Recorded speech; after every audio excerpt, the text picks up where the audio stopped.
Di video ini, saya akan menyampaikan data dan fakta Alkitab tentang bahayanya zaman murtad itu bagi orang-orang yang tidak mengetahuinya karena mereka tidak akan pernah bersiap dan tidak mengerti cara menghadapinya, dan karena itu mereka bisa murtad.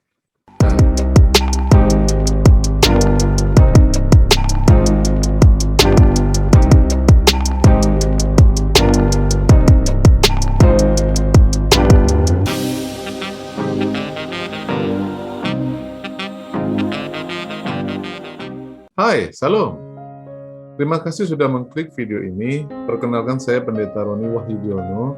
Di video ini saya berbagi pengertian firman Allah seputar akhir zaman, keserupaan dengan Kristus, dan keselamatan yang sempurna.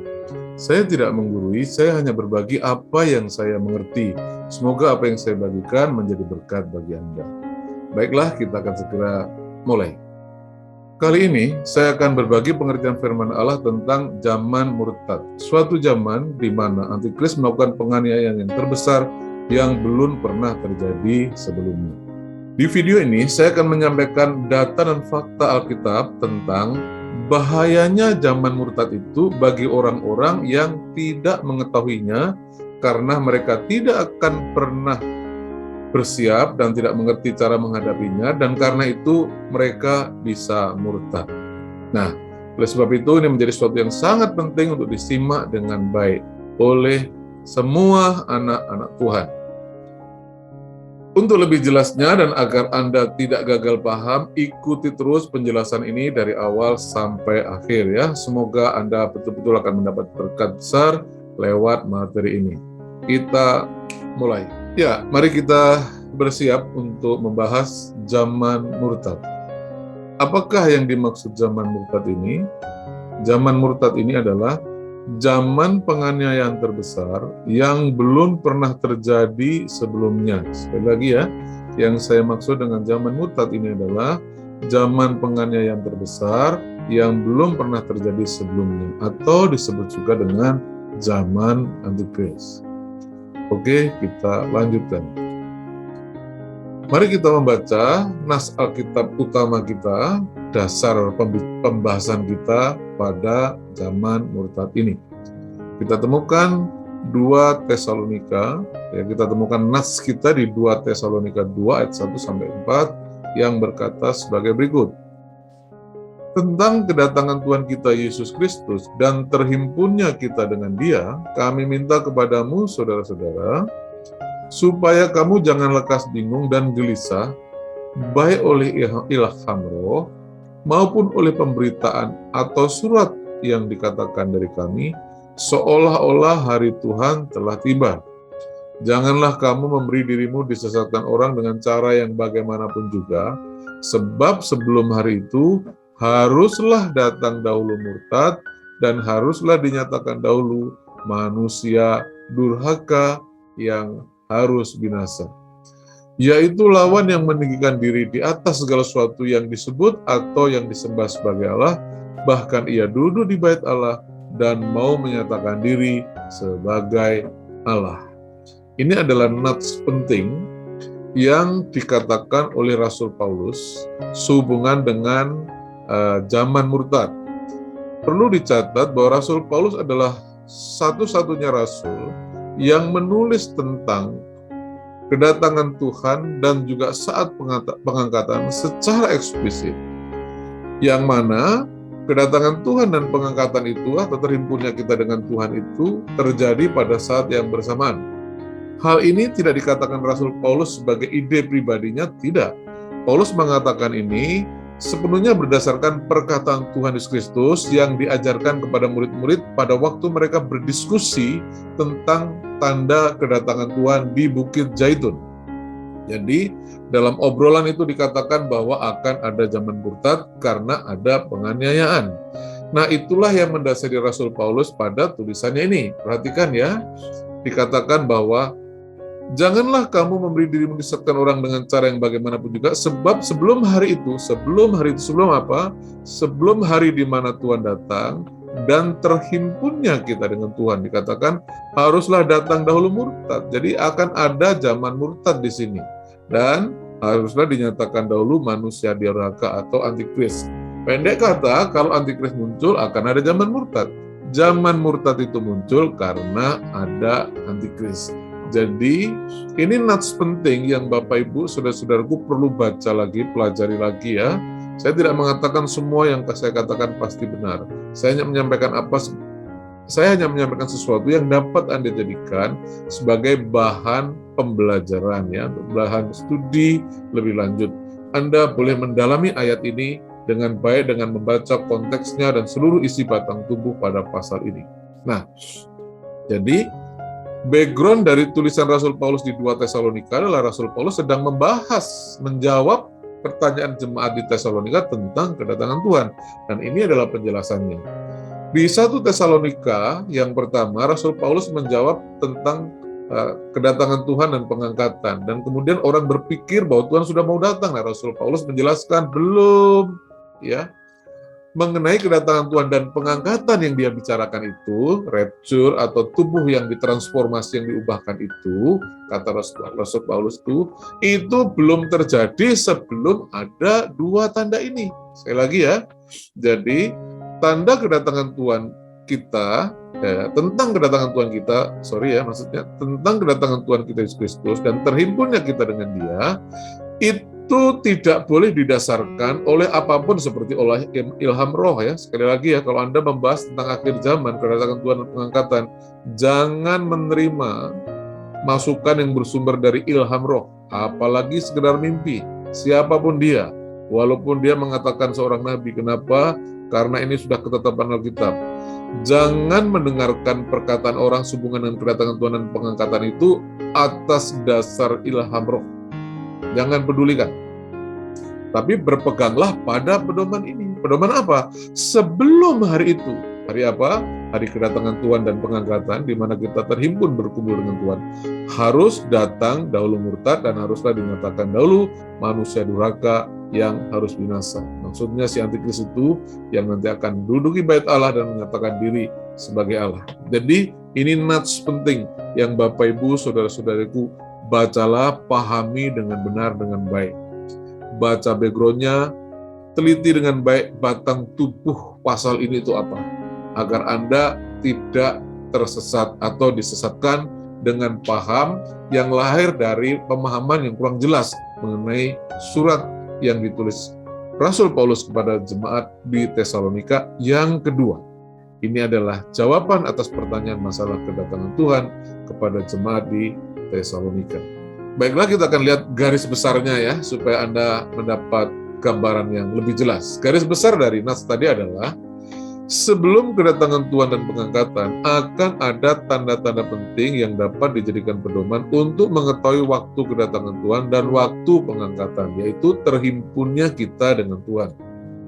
Nah, tanda-tanda penting yang dapat dijadikan pedoman itu adalah datangnya murtad dan datangnya antikris atau antikristus. Tujuan dari Rasul Paulus menjelaskan ini itu ada apa ya? Itu tujuannya agar jemaat tidak disesatkan dengan cara yang bagaimanapun juga, termasuk oleh ilham roh ya, oleh berbagai isu yang berhubungan dengan waktu kedatangan Tuhan dan waktu pengangkatan. Kenapa? Karena kalau sampai jemaat disesatkan itu akan bahaya.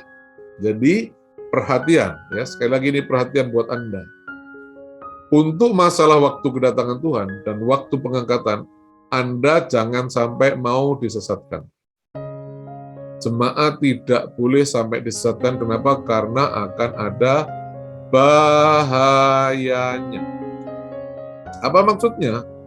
Maksudnya adalah, jika Anda tidak mempercayai apa yang Rasul Paulus ajarkan ini, ya, yang sudah Paulus jelaskan di nats tadi, 2 Tesalonika 2 ayat 1-4 tadi, jika Anda tidak mempercayai bahwa kedatangan Tuhan dan pengangkatan itu adalah satu peristiwa yang sama, dan sebelum itu terjadi akan muncul dulu murtad dan antikris atau zaman kesusahan besar itu, artinya Anda sudah disesatkan. Please, renungkan baik-baik. Kalau paham Anda, pengertian yang Anda miliki berbeda dengan pengertian yang Rasul Paulus kan yang Rasul Paulus ajarkan di Nats itu, artinya Anda sudah disesatkan. Nah, sekali lagi saya jelaskan ya, inilah intisari dari apa yang Paulus ajarkan, yaitu tentang kedatangan Tuhan kita Yesus Kristus dan terhimpunnya kita dengan Dia. Kami minta kepadamu, saudara-saudaraku, supaya kamu jangan lekas bingung dan gelisah, baik oleh ilham roh maupun oleh pemberitaan atau surat yang dikatakan dari kami, seolah-olah hari Tuhan telah tiba. Janganlah kamu memberi dirimu disesatkan. Jadi sekali lagi ya, jangan beri dirimu disesatkan. Kalau Anda tidak punya paham yang merupakan paham Paulus yang diungkapkan dalam surat ini, maka Anda sudah disesatkan.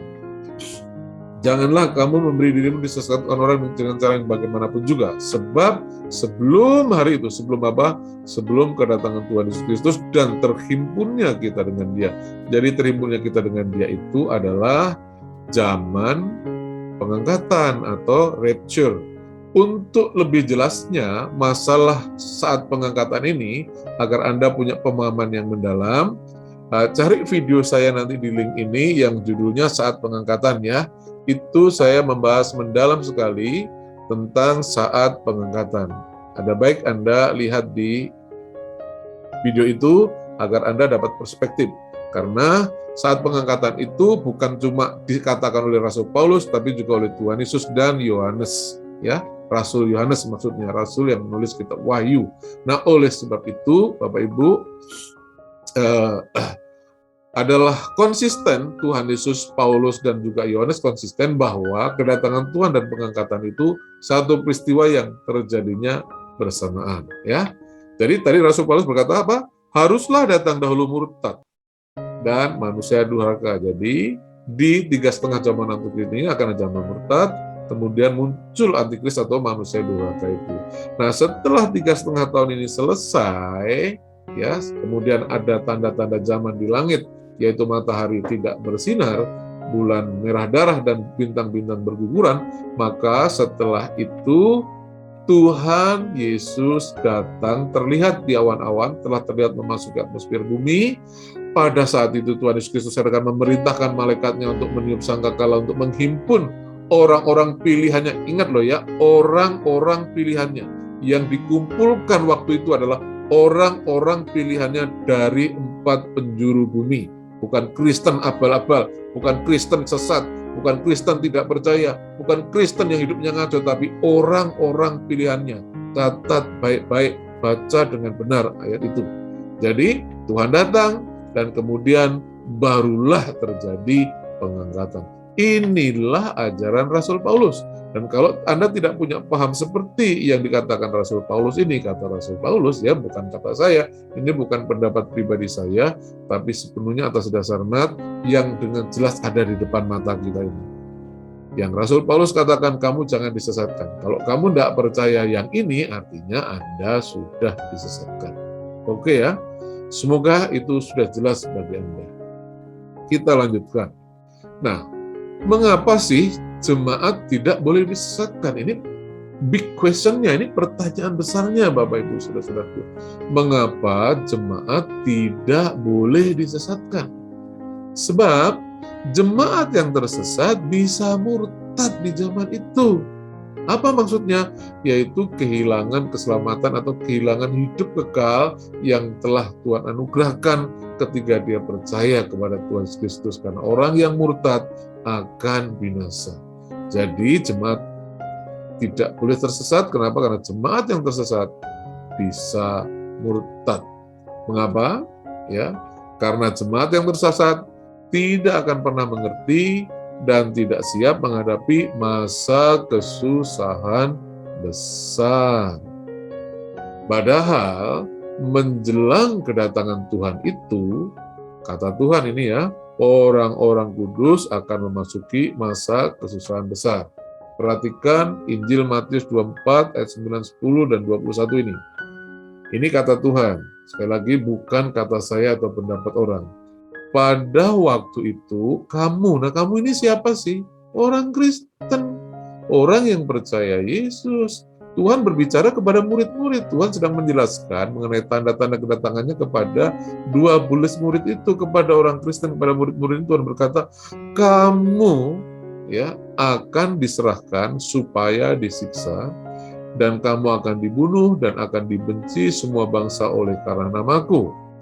Dan banyak orang akan murtad. Jadi perhatikan ya, banyak orang akan murtad dan mereka akan saling menyerahkan dan saling membenci. Nah, kenapa banyak orang akan murtad? Sebab pada masa itu akan terjadi siksaan yang dahsyat seperti yang belum pernah terjadi sejak awal dunia sampai sekarang dan yang tidak akan terjadi lagi.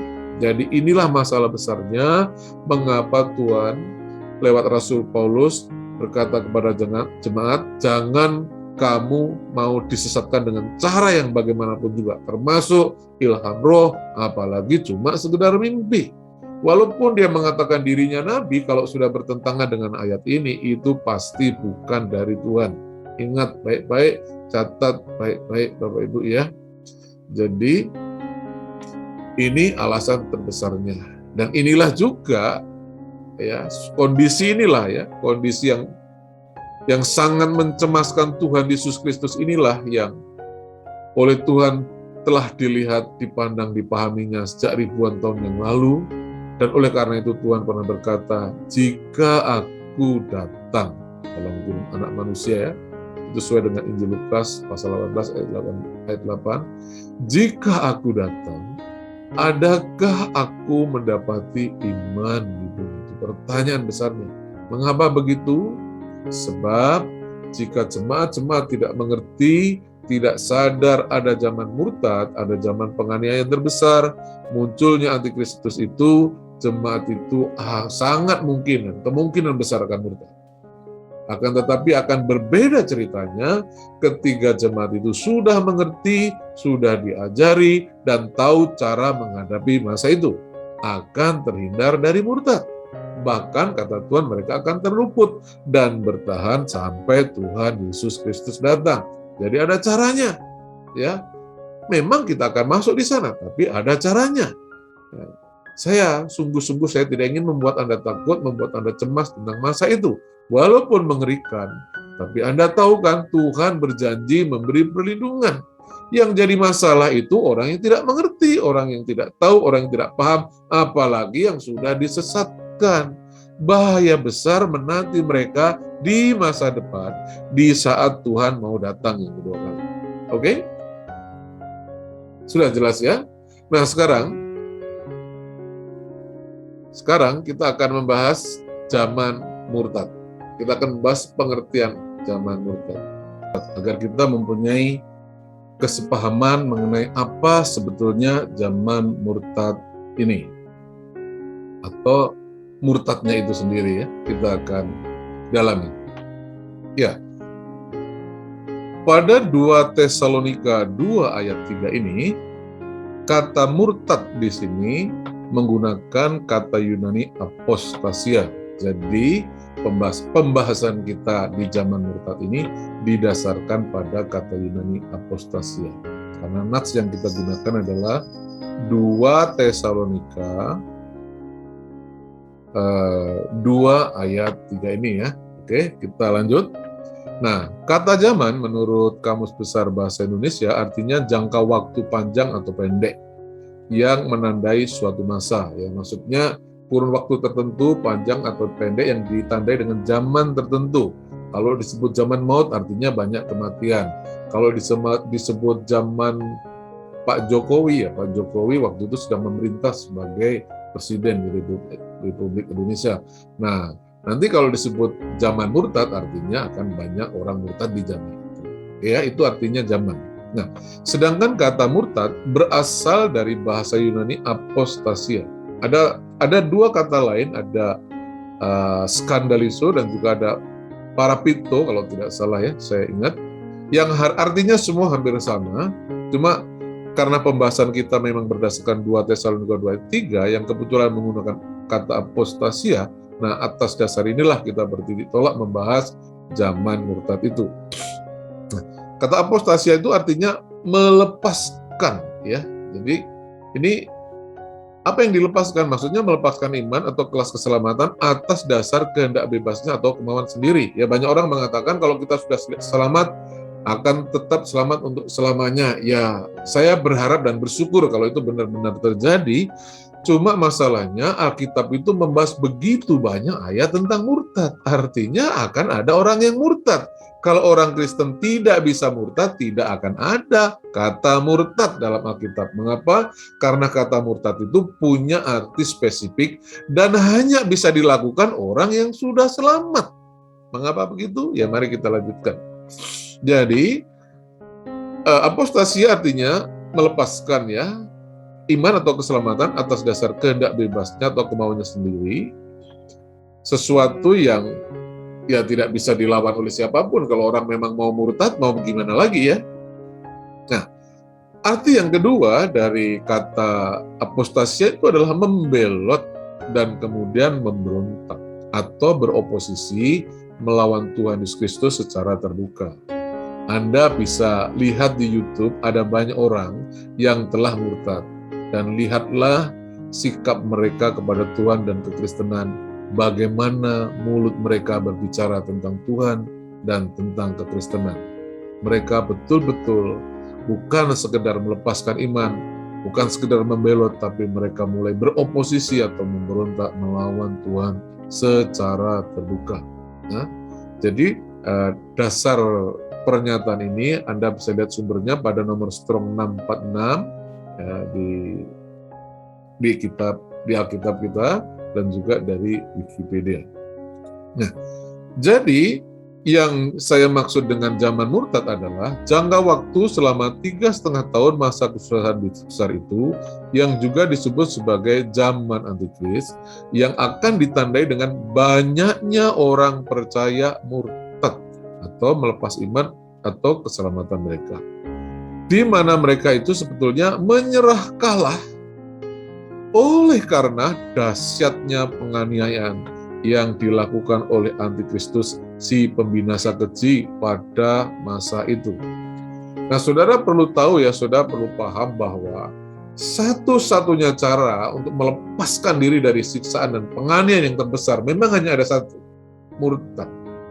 Sejauh Anda jadi orang Kristen, Anda tidak akan bisa lepas dari penderitaan. Kalau pengen lepas dari penderitaan di zaman itu, ya memang hanya ada satu cara, murtad. Tetapi murtad ini akan berujung pada kebinasaan. Oke?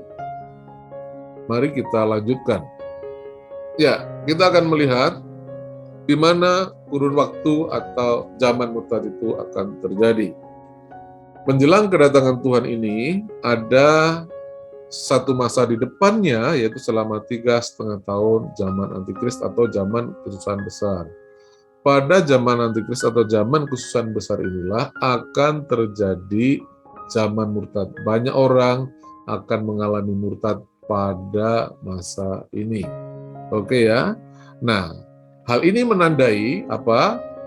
Sebelum kedatangan Tuhan dan sebelum terjadinya pengangkatan atau rapture itu.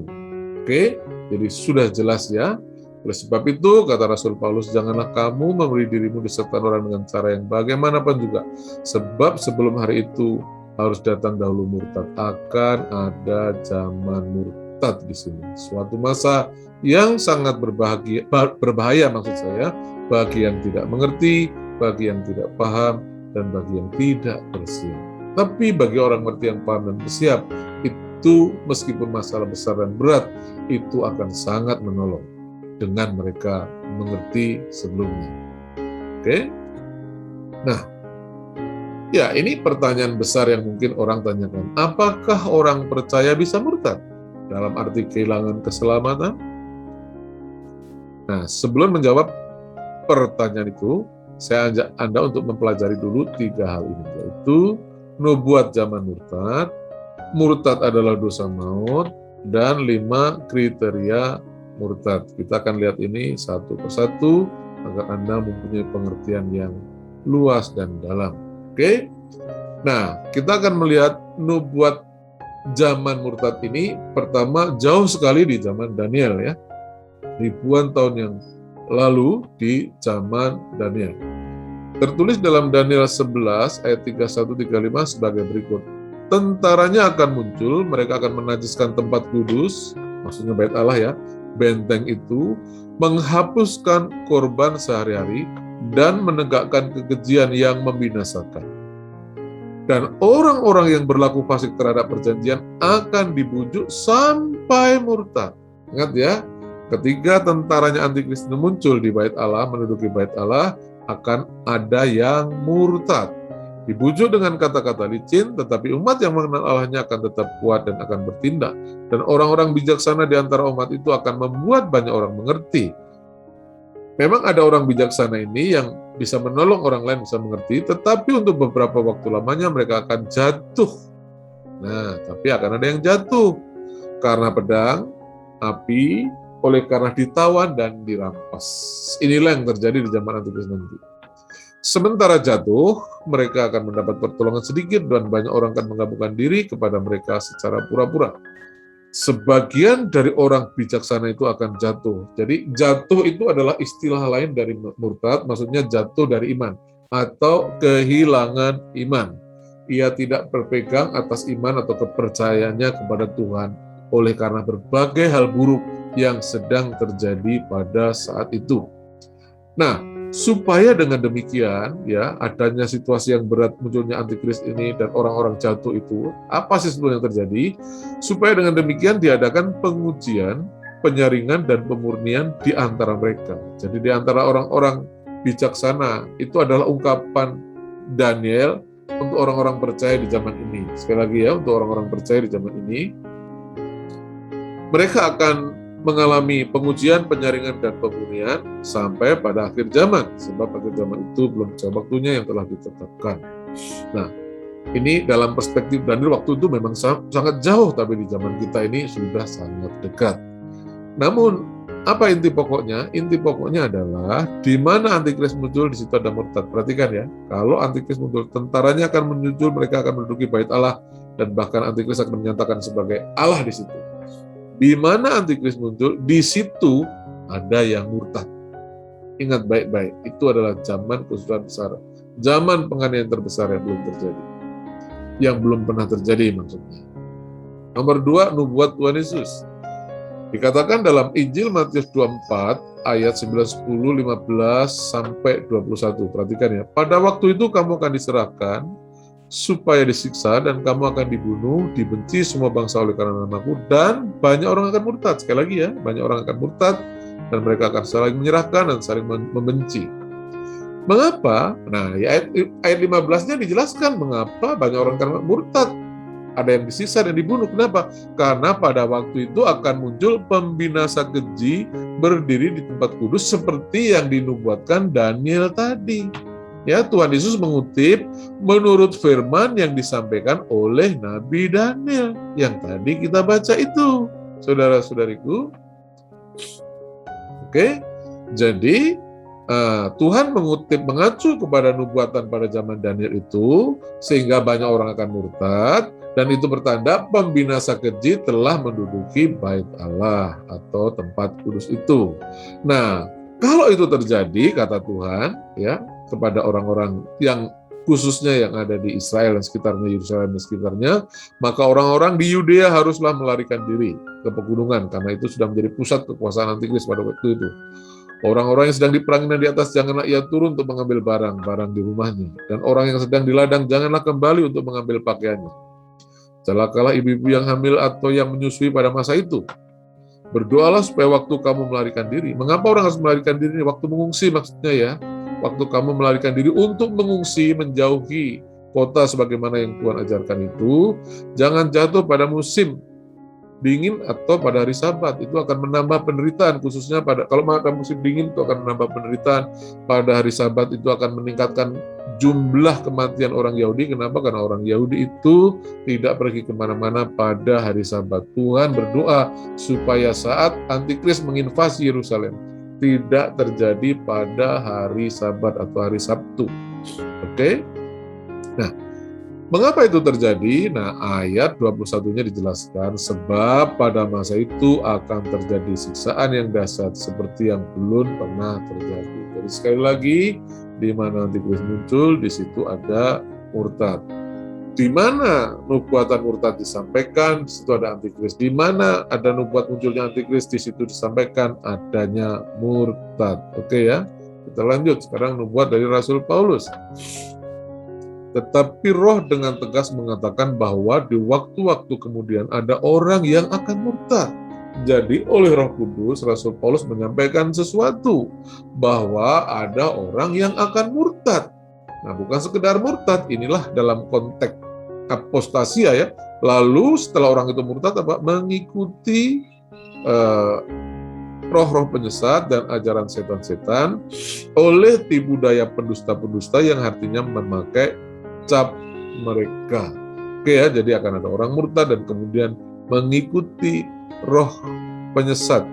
Sebenarnya kalau Anda membahas roh penyesat ini, adalah roh antikris ini dibahas dalam surat Yohanes ya. Anda boleh cek di sana bahwa roh penyesat itu adalah roh antikris. Oke?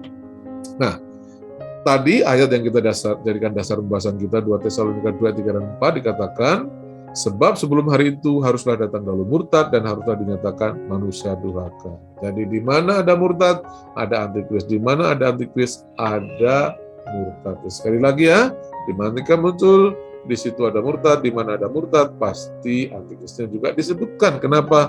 Karena itu satu peristiwa yang bersamaan. Oke, sudah jelas ya, sudah artinya gini, bahwa zaman murtad itu sudah dinubuatkan jauh-jauh hari. Ini bukan sekedar ide dari pikiran saya, wah kita bahas zaman murtad, bukan begitu. Tapi zaman murtad adalah termasuk major topik atau topik besar dalam Alkitab, bukan minor topik, bukan topik kecil. Ini masalah besar, seserius masalah antikris atau masa kesusahan besar itu. Kenapa? Dampaknya murtad. Jadi, zaman murtad adalah satu zaman yang Anda harus perhatikan, perhitungkan dengan sungguh-sungguh. Dan oleh alasan itulah saya menyampaikan materi ini. Semoga Anda mengerti dan diberkati. Mari kita lanjutkan. Pertanyaannya lagi, apakah orang percaya bisa murtad? Dalam arti kehilangan keselamatan, ya kita lanjutkan untuk membahas yang B ya. Bahwa murtad, sebelum menjawab itu ya, bahwa murtad adalah dosa maut.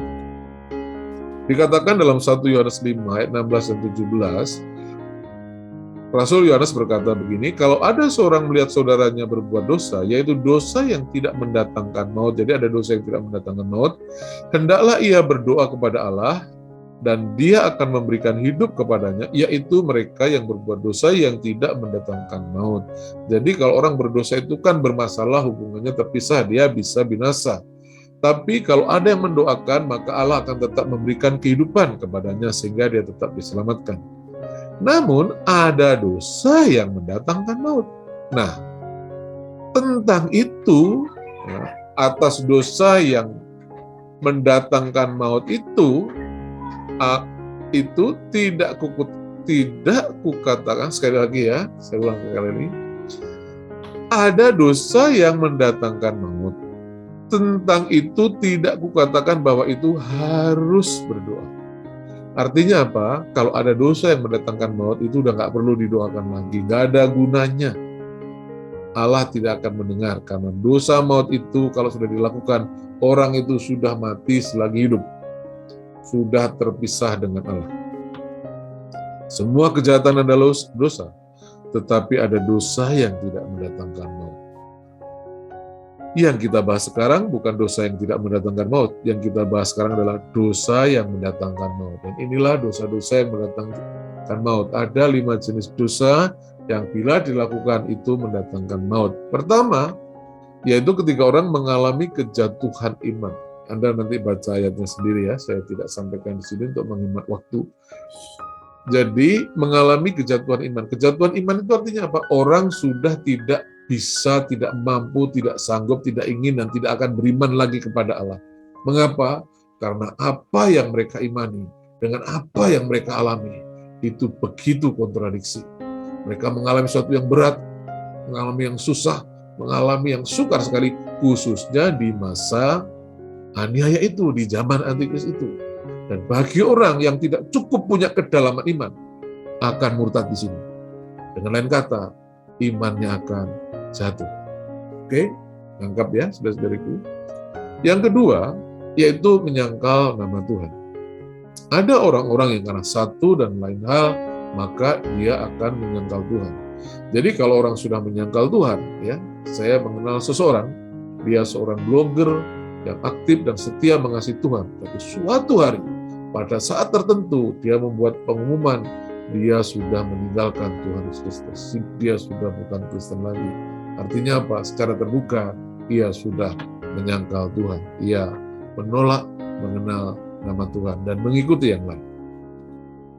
Yang ketiga, menghina Tuhan di depan umum. Kalau Anda membuka YouTube dan mencari atau melihat para mualaf-mualaf itu, saudara-saudariku ya, dari mulut mereka ada banyak hinaan yang mereka lepaskan kepada Tuhan di depan umum. Oke ya, mereka menghina Tuhan di depan umum. Nah, kalau orang melakukan dosa ini, tamatlah riwayatnya. 4. Mengundurkan diri. Maksudnya apa? Ia tidak membuat perkataan menghina Tuhan depan umum. Dia mungkin juga tidak menunjukkan menyangkal, ya. Tapi ia telah mengundurkan diri. Dia tidak pindah agama, tapi sudah tidak mempercayai Tuhan dan menjadi ateis. Banyak keturunan Yahudi di Amerika itu sekarang menjadi ateis. Mereka tidak pindah agama, tapi mereka juga tidak mempercayai Allah nenek moyang mereka. Mereka menjadi atau memilih menjadi ateis, hidup tanpa Tuhan. Oke. Nah, kemudian yang kelima ini yang penting untuk pahami, Bapak Ibu pahami ya, bahwa ada orang yang menyerah kalah. Maksudnya apa? Dahsyatnya penganiayaan itu, beratnya tekanan hidup, dan kesulitan yang mereka alami bertubi-tubi, membuat mereka memilih mengakhiri kesulitan dan kesukaran itu dengan cara murtad. Nah, itu artinya apa? Menyerah kalah. Dan Anda perlu tahu, murtad atau menyerah kalah ini, masalah mati hidup, masalah kalah menang, masalah surga dan neraka. Oleh sebab itu, Bapak Ibu, saudara-saudariku, kalau orang menyerah kalah dan kemudian murtad, ia melakukan dosa maut. Nah, terhadap 5 jenis dosa ini, tentang itu tidak kukatakan bahwa ia harus didoakan. Tak ada yang perlu didoakan dengan orang-orang yang seperti ini. Perjalanan mereka telah dipastikan, mereka menuju pada kebinasaan. Oke? Nah, namun demikian saya membuat catatan, ya. Maksud saya, ini adalah dosa maut yang dilakukan, yang bila dilakukan maksud saya, maka yang bersangkutan akan langsung kehilangan keselamatan atau hidup kekal itu meskipun mereka masih hidup. Mereka sudah binasa, sudah kehilangan Allah, sudah jauh dari Allah, terpisah untuk selama-lamanya, dan akhirnya akan sampai di neraka.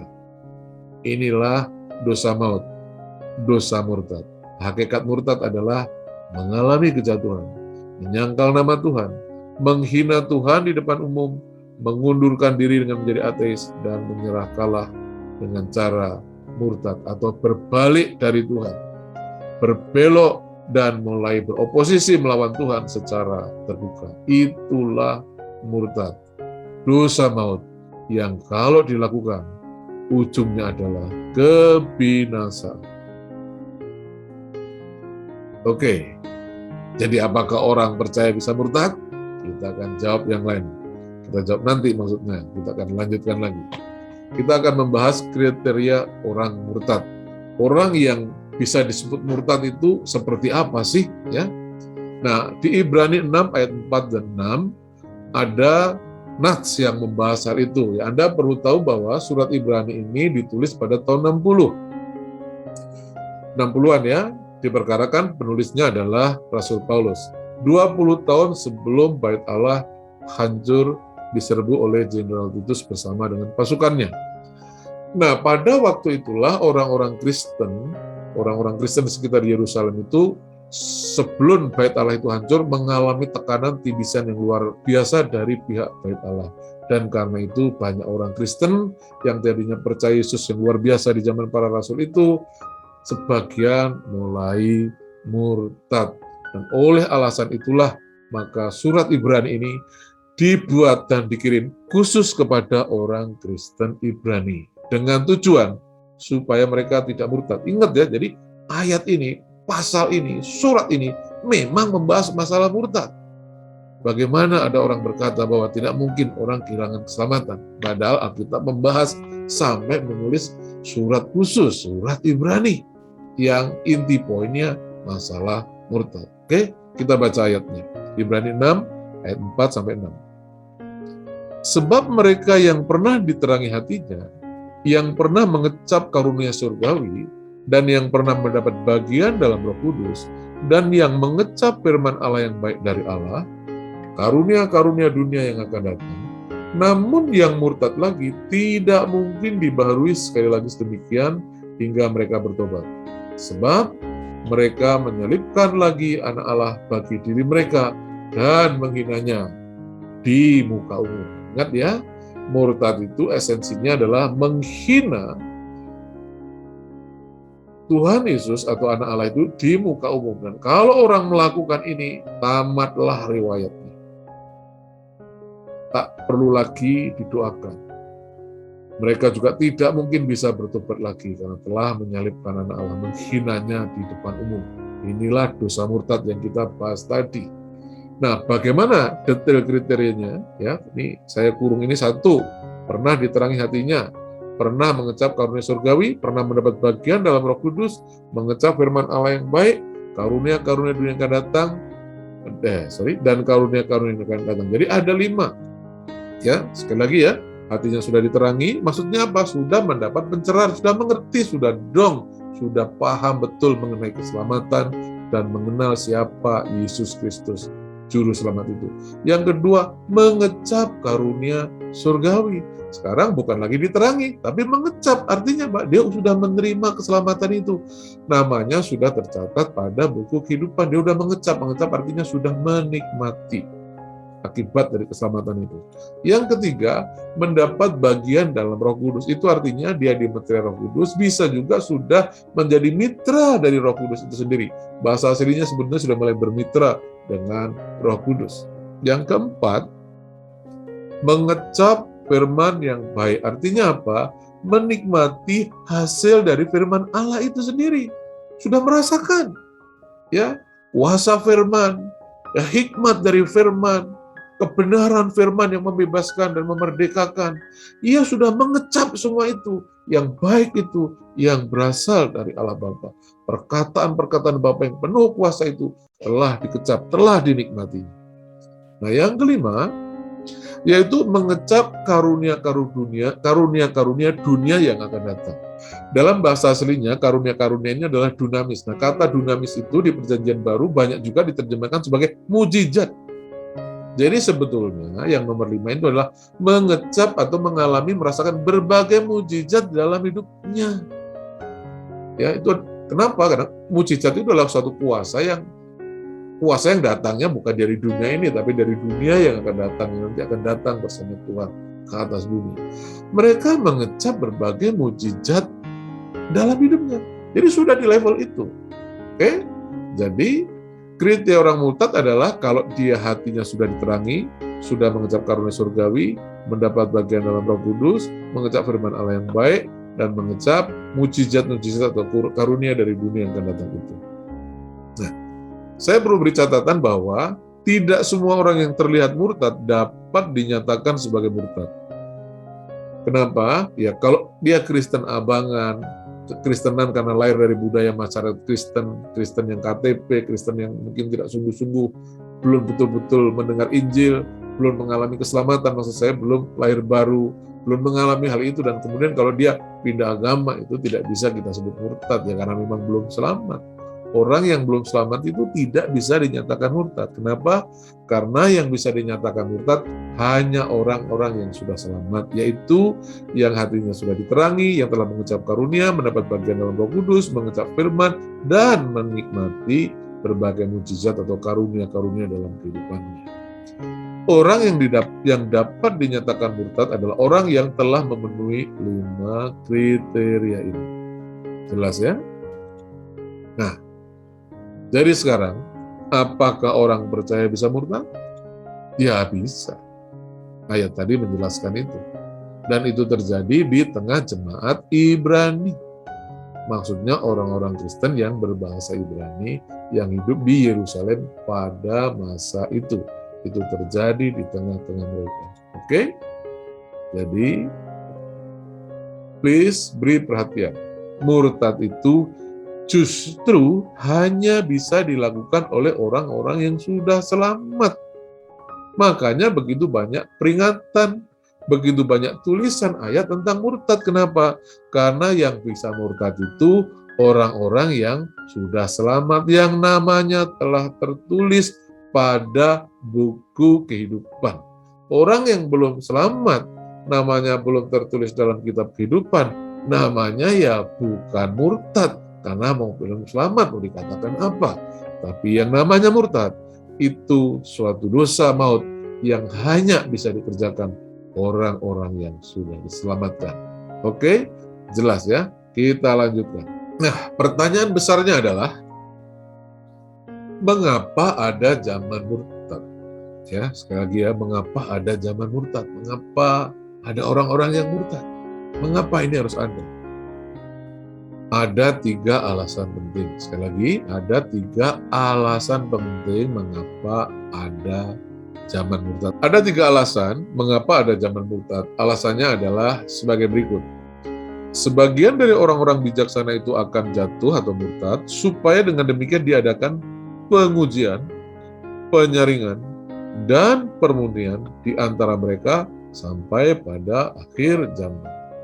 Nah, jadi Daniel 11 ayat 13 menyatakan kepada kita mengapa nanti Antikristus muncul, mengapa ada masa kesusahan besar itu yang berujung pada murtad. Tujuan dari semuanya itu adalah untuk melakukan pengujian. 1, 2, penyaringan.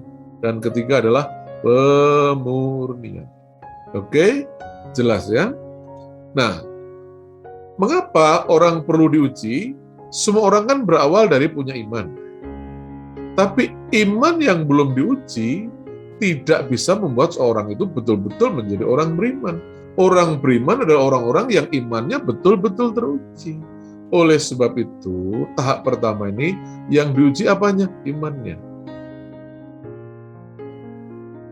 Iman kita diuji oleh api supaya menunjukkan kemurnian iman kita, sehingga kita imannya atau kekristenan kita bukan abal-abal, bukan kekristenan kaleng-kaleng, bukan Kristen budaya semata, tapi Kristen oleh karena dia beriman terhadap apa yang Tuhan katakan.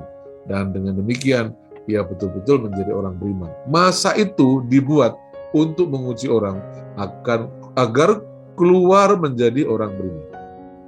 Yang kedua, untuk menyaring. Siapa yang disaring? Nah, orang-orang beriman ini disaring. Orang-orang beriman ini disaring lewat berbagai penderitaan itu. Agar apa? Agar menjadi orang pilihan. Kenapa? Karena yang diangkat itu orang-orang pilihan, bukan iman kaleng-kaleng. Itu dijelaskan di Matius 24 ya. Pada waktu Tuhan datang, kemudian terjadi pengangkatan, dikatakan bahwa mereka adalah orang-orang pilihan Allah yang berada di 4 penjuru bumi. Jadi bukan Kristen kaleng-kaleng. Kristen yang teruji oleh penderitaan. Oke? Nah, jadi orang beriman diuji agar apa? Agar menjadi orang Kristen pilihan. Nah, Kristen pilihan inilah yang kemudian dimurnikan. Sudah dipilih, sekarang dimurnikan. Ya, bukan untuk dibuang, tapi untuk semakin murni. Ya, ketika emas dilebur dalam api, maka kotoran-kotorannya itu dibuang, sehingga emasnya menjadi emas murni. Jadi tujuan penderitaan itu untuk memurnikan, agar Anda betul-betul menjadi orang yang mulia, orang yang segambar dengan Tuhan Yesus Kristus. Bukankah kita semua mengetahui bahwa tujuan dari iman kita adalah untuk menjadi serupa dengan gambaran anaknya, menjadi serupa dengan Tuhan Yesus Kristus. Nah, untuk mencapai level ini, orang pilihan itu butuh mengalami pemurnian satu langkah lagi, sehingga dengan pemurnian itu ia menjadi orang-orang yang betul-betul mulia, betul-betul selevel seperti Tuhan Yesus Kristus, segambar dengan Tuhan Yesus Kristus. Jadi inilah pentingnya Bapak Ibu ya, dimurnikan. Dan ingatlah, mengapa kita perlu dimurnikan lewat penderitaan? Karena dengan kita mengalami penderitaan, kita berhenti berdosa. Itu kata Rasul Petrus di 1 Petrus 4 ya. Orang yang mengalami penderitaan badani akan berhenti berbuat dosa. Pada saat seorang berhenti berbuat dosa, Tuhan datang, tubuhnya yang sudah tidak berdosa itu diubah dalam kemuliaan. Dan betul-betul kita menjadi orang yang mulia, hidup dalam kemuliaan, dan yang tidak pernah bisa binasa lagi. Itulah tujuan terbesar mengapa ada zaman murtad atau zaman kesusahan besar atau zaman antikris ini. Tujuannya untuk pengujian, untuk penyaringan, dan pemurnian.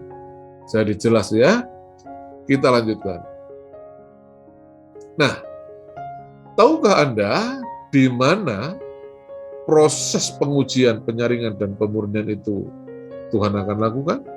Ya, ya tentu Anda bisa menduga. Tempatnya adalah di dapur api masa tribulasi atau masa kesusahan besar atau zaman antikris atau zaman murtad itu.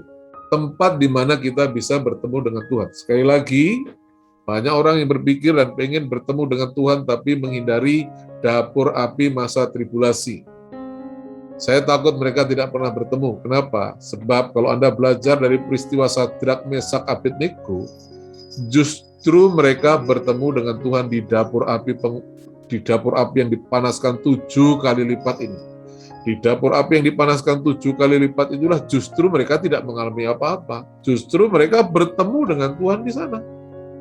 Banyak orang Kristen yang mau menghindari masa tribulasi, ingin menghindari masa kesusahan besar, dengan berharap mereka terangkat sebelum hal itu terjadi, supaya mereka mengalami tubuh kemuliaan. Menurut saya itu ngimpi, saudara-saudariku ya.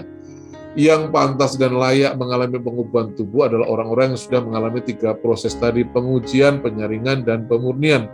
Tanpa pengujian, penyaringan, dan pemurnian, pengubahan tubuh tidak akan terjadi. Kenapa? Karena di proses ini orang-orang itu akan murtad, akan meninggalkan Tuhan. Mereka tidak siap, mereka tidak pantas untuk hal-hal yang mulia. Nah, oleh sebab itu, Anda jangan sampai disesatkan, karena akan ada masa seperti ini. Kalau Anda orang-orang yang sungguh mengasihi Tuhan, tapi karena mempunyai kepercayaan yang salah, itu yang berbahaya. Nah, supaya tidak bahaya, ingat baik-baik ya. Jadi, akan ada masa pengujian, penyaringan, pemurnian, atau dapur api masa tribulasi. Kalau Sadrak, Mesak, dan Abednego, apinya dipanaskan 7 kali lipat, maka masa kesusahan besar adalah masa kesusahan terbesar yang belum pernah terjadi. Tujuannya apa? Agar orang-orang yang lolos lewat proses ini bertemu Tuhan dalam kemuliaan sebagai orang yang mulia, yang tubuhnya diubah dalam kemuliaan. Semoga Anda mengerti ya. Nah, itulah sebabnya 1 Petrus 1 ayat 7 dikatakan, bergembiralah akan hal itu. Apa itu? Ya, pengujian, penyaringan, pemurnian lewat berbagai kesulitan, kesukaran, dan penderitaan. Sekalipun sekarang ini kamu seketika harus berduka cita oleh berbagai-bagai pencobaan. Maksud semuanya itu ialah untuk membuktikan kemurnian imanmu. Jadi, ya mau dimurnikan. Anda bisa saja berkata, I love you. Ya, seorang pria berkata, I love you kepada seorang wanita. Itu bisa. Tapi bisa nggak dibuktikan bahwa dia betul-betul mencintai wanita itu tanpa berselingkuh, tanpa mengkhianati? Bisa tidak? Itu hanya bisa dibuktikan oleh pengujian. Tanpa pengujian itu sekedar perkataan. Tuhan tidak mau dengan orang-orang yang hanya punya mulut rayuan gombal. Ya. Tuhan mau menguji mereka. Tuhan ingin menyaring mereka. Dan Tuhan pada akhirnya ingin memurnikan mereka. Lewat apa? Lewat api. Yang diuji kemurniannya dengan api harus lewat api. Tanpa api ya tidak teruji. Sadrak, Mesak, Abednego imannya teruji. karena mereka melewati api. Orang-orang Kristen di akhir zaman juga akan mengalami teruji dan menjadi murni. Kenapa? Karena mereka akan melewati api, yaitu dapur api masa tribulasi, masa kesusahan besar yang akan terjadi selama 3,5 tahun sebelum kedatangan Tuhan yang kedua kali. Sehingga tepat pada waktu Tuhan datang, dikatakan, sehingga kamu memperoleh puji-pujian dan kemuliaan. Kita dimuliakan, Bapak Ibu, tubuh kita diubah dalam tubuh kemuliaan dan kehormatan. Kita diangkat memerintah bersama dengan Tuhan, diberi kuasa pada hari Yesus Kristus menyatakan dirinya kelak sebentar lagi dan tidak lama lagi. Itulah alasan mengapa ada masa tribulasi, ada zaman murtad ini. Ini alasannya. Ini bukan sekedar pikiran meracau tanpa dasar, Bapak Ibu, ya. Ini adalah sesuatu yang Anda perlu pahami agar Anda terhindar dari bahaya besar itu, yaitu resiko untuk murtad karena tidak siap menghadapi masa kesusahan besar atau munculnya antikris. Oke, kita lanjutkan. Nah, sebelum mengakhiri ini, ada hal yang penting saya sampaikan kepada Anda, yaitu kita akan belajar dari masa lalu. Ada ungkapan berkata bahwa orang cerdas belajar dari pengalamannya sendiri, tapi orang jenius akan belajar dari pengalaman orang lain. Khusus hubungan dengan masalah akhir zaman kedatangan Tuhan ini, please jangan nunggu Anda mengalami baru belajar dan ujungnya menyesal. Tapi kita mau belajar kepada suatu zaman yang terjadi di zaman Nuh. Mengapa kita harus belajar di zaman itu? Karena Alkitab berkata, sebagaimana pada zaman Nuh, demikianlah pula kelak situasinya, kondisinya menjelang hari kedatangan Tuhan. Oke? Jadi apa yang terjadi di zaman Nuh akan terulang lagi menjelang kedatangan Tuhan. Itu yang kita pelajari. Anda harus belajar pada masa lalu itu supaya terhindar dari kebinasaan total. Kebinasaan massal bahkan, di mana banyak orang mati oleh air bah. Kita akan belajar dari masa lalu, dari zaman Nuh ini. Oke? Saya ajak kita membaca Matius 24, 37, 39 sebagai berikut. Sebab sebagaimana halnya pada zaman Nuh, demikian pula halnya kelak pada kedatangan Anak Manusia. Sebab sebagaimana mereka pada zaman air bah itu makan dan minum, kawin dan mengawinkan, sampai pada hari Nuh masuk ke dalam bahtera. Dan mereka tidak tahu akan sesuatu sebelum air bah itu datang dan melenyapkan mereka semuanya. Demikian pula lah halnya kelak pada kedatangan Anak Manusia, maksudnya kedatangan Tuhan Yesus Kristus. Perhatikan ayat yang jelas ini, yang terjadi pada zaman Nuh akan terjadi pada zaman menjelang kedatangan Tuhan. Akan ada yang sama. Kita perlu belajar agar kita terhindar dari kebodohan dan kebinasaan yang sama. Oke? Nah, garis besar dari ayat tadi adalah situasi di akhir zaman, yaitu saat-saat menjelang kedatangan Tuhan Yesus kedua kali, akan seperti pada zaman Nuh. Apa yang terjadi pada zaman Nuh? Yaitu pada zaman Nuh manusia hanya fokus pada bagaimana menikmati hidup seperti makan, minum, dan seks. Kawin mengawinkan maksud saya. Dalam pengertian itu. Mereka hanya fokus pada 3 hal ini. Fokus pada kesenangan. Saya takut dan cemas kepada gereja yang dalam khotbahnya fokus pada kesenangan, fokus kemakmuran, sukses, berhasil, diberkati, ya transfer kekayaan dan lain sebagainya. Saya cemas, saudara. Kenapa? Karena yang dikatakan Alkitab tidak seperti itu. Menjelang kedatangan Tuhan akan seperti zaman Nuh. Zaman apa? Zaman di mana banyak orang bodoh, fokus pada makan, minum, dan seks. Yang akhirnya mereka binasa. Yang ketiga, dari ayat tadi, ayat 39 ya, mereka tidak tahu bahwa bahaya besar, yaitu air bah, sedang mengancam nyawa mereka. Mereka nggak tahu ini. Nuh sudah menyampaikan, Nuh sudah mengajarkan, Nuh sudah memberitakan, tapi tidak ada yang menaruh perhatian, tidak ada yang peduli, dan tidak ada yang menyadari, tidak mengetahui sama sekali. Oleh sebab itu, terlihat jelas bahwa mereka tidak buat persiapan apapun. Sekarang ini banyak orang Kristen lebih siap rapture daripada siap menderita. Mereka tidak bersiap apapun. Saya tidak mengerti dengan hal itu. Tapi ini suara saya untuk mengimbangi itu, agar supaya orang memperoleh bahan pelajaran dan perbandingan. Ya, saya harus menerima fakta bahwa ada yang bilang saya sesat. Tapi, periksalah ayat-ayat yang saya kemukakan di Nats itu. Saya berkata berdasarkan fakta. Saya menghindari asumsi. Saya menolak asumsi atau sekedar ilusi, apalagi halusinasi. Saya menggunakan fakta dan data yang tertulis dalam Alkitab untuk mengajarkan apa-apa tentang akhir zaman yang saat ini sedang saya bagikan di channel YouTube ini. Oke, di channel YouTube saya ya, Roni Wahyudiono Official. Saudara-saudariku, saya tidak sedang meracau, saya sedang memikirkan saving the sick, menyelamatkan yang sudah diselamatkan dari bahaya murtad di akhir zaman. Itu misi hidup saya. Saya bukan sekedar buat video atau jadi YouTuber, tapi saving sick, menyelamatkan orang yang sudah selamat dari bahaya murtad, seperti yang sedang saya katakan saat ini. Oke? Nah, mereka tidak tahu bahwa bahaya besar yaitu air bah sedang mengancam nyawa mereka. Banyak orang Kristen tidak sadar, tidak mengerti bahwa akan ada masa kesusahan besar yang pada ujungnya menyebabkan banyak orang murtad yang ujungnya akan binasa. Akibatnya apa? Mereka semua binasa oleh air bah, kecuali Nuh dan keluarganya karena telah masuk ke dalam bahtera. Sesuatu yang telah lama atau jauh-jauh hari dipersiapkan oleh Nuh dan keluarganya.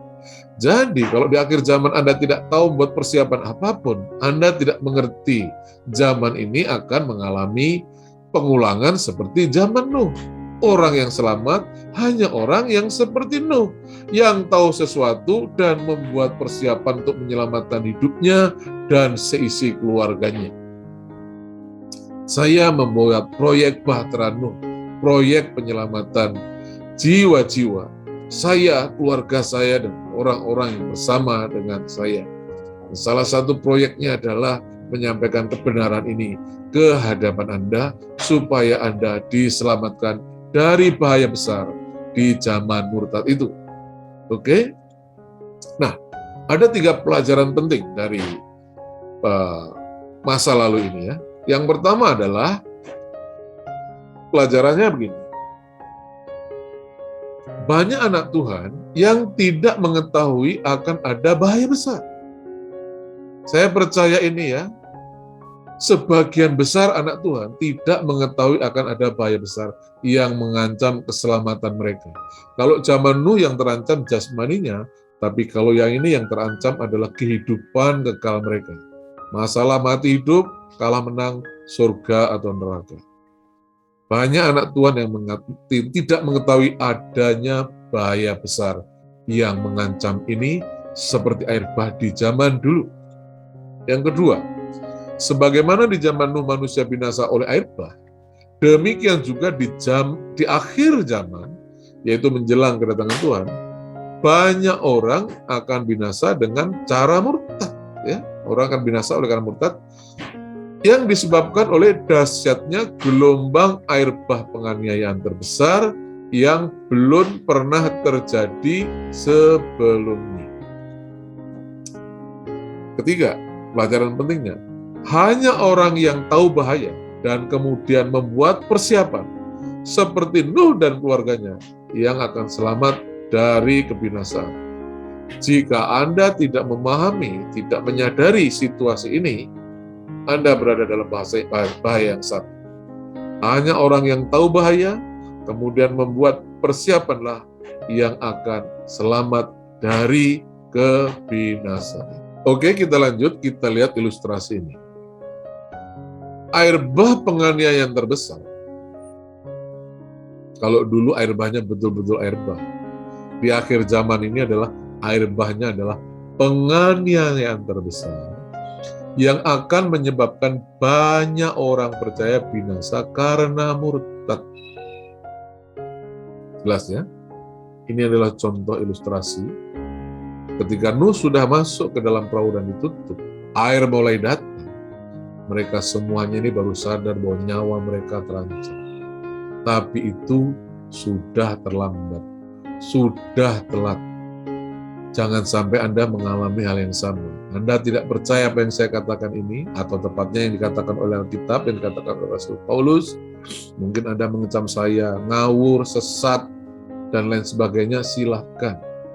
Tapi kalau masa itu Anda alami, Anda tidak bersiap, itu sudah akan telat. Sebaiknya bersiaplah mulai sekarang. Pelajari apa yang saya sampaikan ini dengan bijaksana, dengan teliti, karena tujuan saya betul-betul hanya untuk saving the sick, menyelamatkan orang-orang yang sudah selamat dari bahaya murtad yang disebabkan oleh air bah penganiayaan terbesar yang belum pernah terjadi sebelumnya. Sekali lagi saya kutip ini, pada waktu itu kamu diserahkan supaya disiksa, dan kamu akan dibunuh dan akan dibenci semua bangsa oleh karena namaku. Dan banyak orang akan murtad, dan mereka akan saling menyerahkan dan saling membenci. Sebab pada masa itu akan terjadi siksaan yang dahsyat, seperti yang belum pernah terjadi sejak awal dunia ini sampai sekarang, dan yang tidak akan terjadi lagi.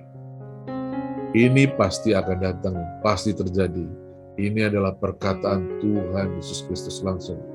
Kalau Anda tidak percaya ini, Anda dalam bahaya murtad. Karena tidak mengerti dan tidak mempersiapkan diri. Tapi Nuh dan keluarganya selamat karena mengerti, tahu, dan mempersiapkan diri. Sebaiknya Anda belajar seperti Nuh. Ingat ada ancaman besar, buatlah persiapan. Ketika masa itu datang, Anda sudah mengerti apa yang harus Anda lakukan, dan Anda akan selamat. Oke? Untuk mengerti bagaimana cara hidup di zaman itu, nanti Anda akan ikuti terus video-video selanjutnya, karena akan membahas bagaimana cara hidup di masa susah itu. Ikuti terus video-video saya, karena sekali lagi video-video saya ini dibuat dalam rangka saving the sick.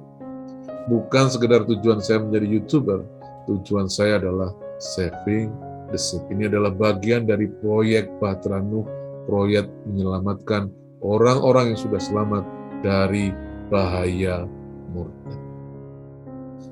Bayangkanlah mereka ini, ketika mereka sadar dan sudah telat, air itu menggulung mereka dan membinasakan mereka semuanya. Dan seperti itulah yang akan terjadi. Yang murtad pasti binasa. Pertanyaannya, apakah peristiwa ini harus terulang lagi di zaman ini? Apakah Anda harus mengalaminya? Please, belajarlah dan bijaksanalah. Belajarlah pada peristiwa zaman Nuh itu, jangan alami hal yang sama, di mana karena kebodohan dan ketidakmengertian orang-orang binasa.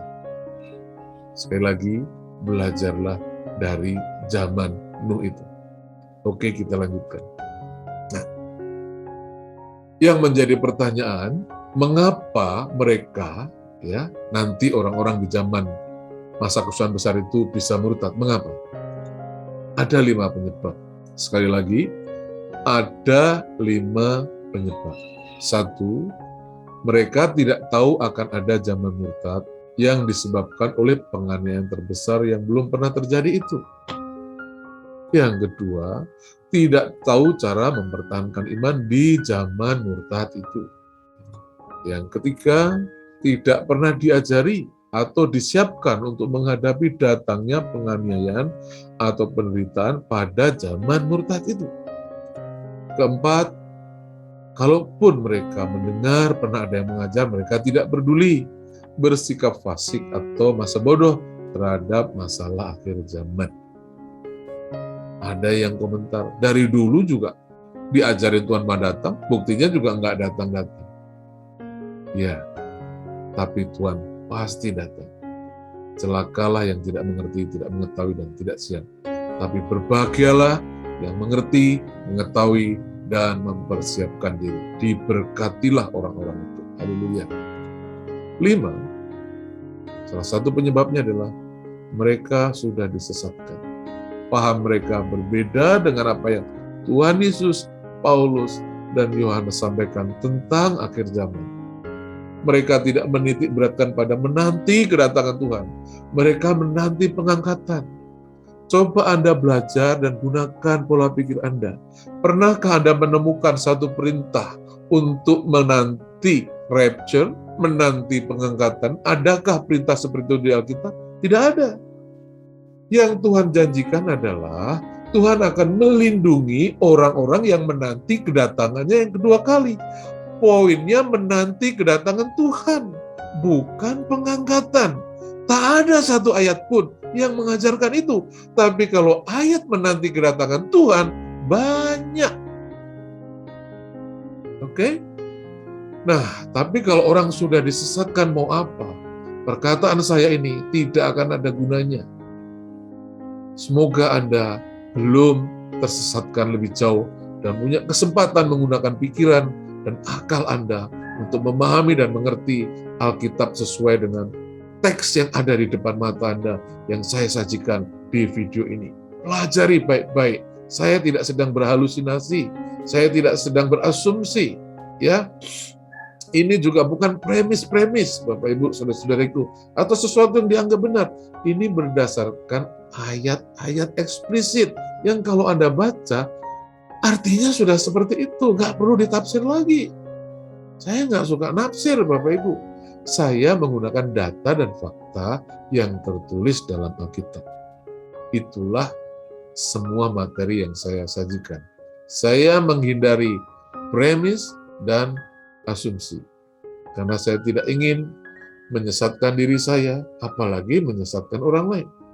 Saya harus mengawasi ajaran saya, supaya saya selamat.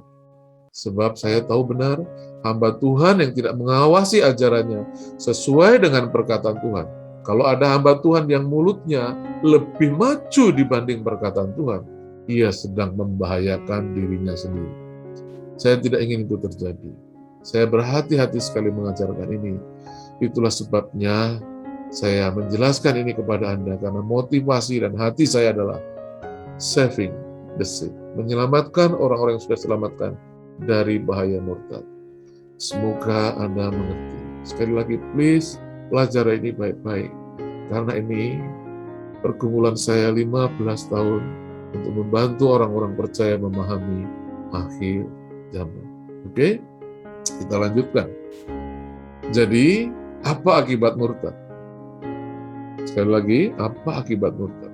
Akibat murtad tertulis pada Ibrani 6 ayat 4 dan 8 sebagai berikut. Sebab mereka yang pernah diterangi hatinya, yang pernah mengecap karunia surgawi, dan yang pernah mendapat bagian dalam Roh Kudus, dan yang mengecap firman Allah yang baik dan karunia-karunia dunia yang akan datang, namun murtad, ya, nggak ada kata lagi, namun murtad tidak mungkin dibaharui sekali lagi sedemikian sehingga mereka bertobat. Jadi kalau orang sudah murtad sudah tidak mungkin bisa bertobat lagi. Kenapa? Ini dosa maut. Siapa yang melakukannya langsung akan binasa, meskipun dia masih hidup. Dalam arti kata, telah terpisah dari Allah. Sebab orang-orang yang melakukan dosa murtad itu menyalibkan anak Allah bagi diri mereka dan menghinanya di muka umum. Biasanya kalau sudah murtad, orang akan menghina Tuhan Yesus di depan umum. Anda bisa lihat itu kepada orang-orang yang sudah murtad. Nah, orang-orang yang sudah murtad itu, ya, di ayat 8-nya ya, titik-titik, saya kutip langsung, tidaklah ia berguna dan sudah dekat pada kutuk yang berakhir pada pembakaran, yang berakhir dengan pembakaran. Sekali lagi, orang yang murtad, yaitu yang melakukan dosa membawa maut, akan berakhir pada pembakaran. Di mana itu? Di neraka, saudara-saudariku, Bapak Ibu sekalian. Semoga kita semua dijauhkan Tuhan dari hal ini dengan belajar firman Tuhan dengan cara nalar dan dengan cara yang benar. Jangan bertentangan sama sekali dengan perkataan Tuhan Yesus Kristus langsung. Oke, ceklah semua keyakinan Anda. Apakah semua keyakinan Anda tidak bertentangan dengan perkataan Tuhan Yesus secara langsung? Setiap keyakinan yang bertentangan dengan perkataan Tuhan, coba segera ubah. Oke ya, kita lanjutkan. Nah, agar Anda agar Anda terhindar dari menyerah kalah dan melakukan murtad dan melakukan dosa maut dan binasa. Apapun yang terjadi, ketika aniaya itu datang, berusahalah untuk menjadi pemenang. Dalam arti, jangan sampai murtad, jangan sampai kalah. Ini ada ayat penting yang saya ingin sampaikan untuk Anda, Wahyu 3:5. Barang siapa menang, kalau orang menang, ia akan dikenakan pakaian putih yang demikian. Aku tidak akan menghapus namanya di kitab kehidupan, melainkan aku akan mengaku namanya di hadapan Bapakku dan di hadapan para malaikatnya. Perhatikan ya, kalau orang menang, khususnya di zaman murtad itu, di zaman aniaya besar, di masa kesusahan besar itu, barang siapa yang menang, ia akan dikenakan pakaian putih yang demikian dan namanya tidak dihapus. Itu kalau menang. Pertanyaannya bagaimana kalau kalah? Ingat baik-baik ini, catat baik-baik ini. Walaupun Anda sudah diselamatkan, namamu telah tercatat di buku kehidupan. Akan tetapi kalau Anda kalah, apa artinya? Murtad. Kalau Anda kalah, menyerah kalah, ya, dibunuh antikris itu Anda menang. Dianiaya itu Anda menang. Mengalami penderitaan itu, kesusahan itu Anda menang. Tapi kalau Anda murtad, Anda kalah. Kalah itu masalah mati hidup, surga dan neraka. Nah, walaupun namamu sudah tertulis pada kitab kehidupan, akan tetapi ketika Anda kalah, namamu akan dihapus. Orang yang menang tidak dihapus, tapi kalau kalah, namamu dihapus. Karena murtad adalah dosa maut. Siapa yang melakukan akan binasa. Semoga Anda mengerti, semoga Anda paham. Dan janji Tuhan bagi para pemenang adalah ini. Ini adalah janji Bapa kita. Ia yang duduk di atas tahta itu berkata, lihatlah, aku menjadikan segala sesuatu baru. Barang siapa menang, ia akan memperoleh semuanya ini, dan aku akan menjadi Allahnya, dan ia akan menjadi anakku. Inilah yang Bapa janjikan. Di masa depan kita, Yerusalem baru, kota kudus yang turun dari surga. Kita akan hidup di langit bumi baru, di mana Tuhan akan ada di tengah-tengah kita. Bahkan Bapa pun berkenan turun, tinggal di dalam Tuhan bersama dengan kita. Maka rencana Bapa untuk menyatukan surga dan bumi di dalam diri Tuhan Yesus Kristus genap dan terjadi di langit bumi baru itu. Satu tempat yang kita semua akan bahagia selama-lamanya. Amin. Demikianlah tadi zaman murtad. Jika Anda punya opini atau pertanyaan, tulis di kolom komentar. Saya akan menjawabnya pada waktu yang tepat. Oke? Dan semoga video ini memberkati dan menjangkau jiwa sebanyak-banyaknya.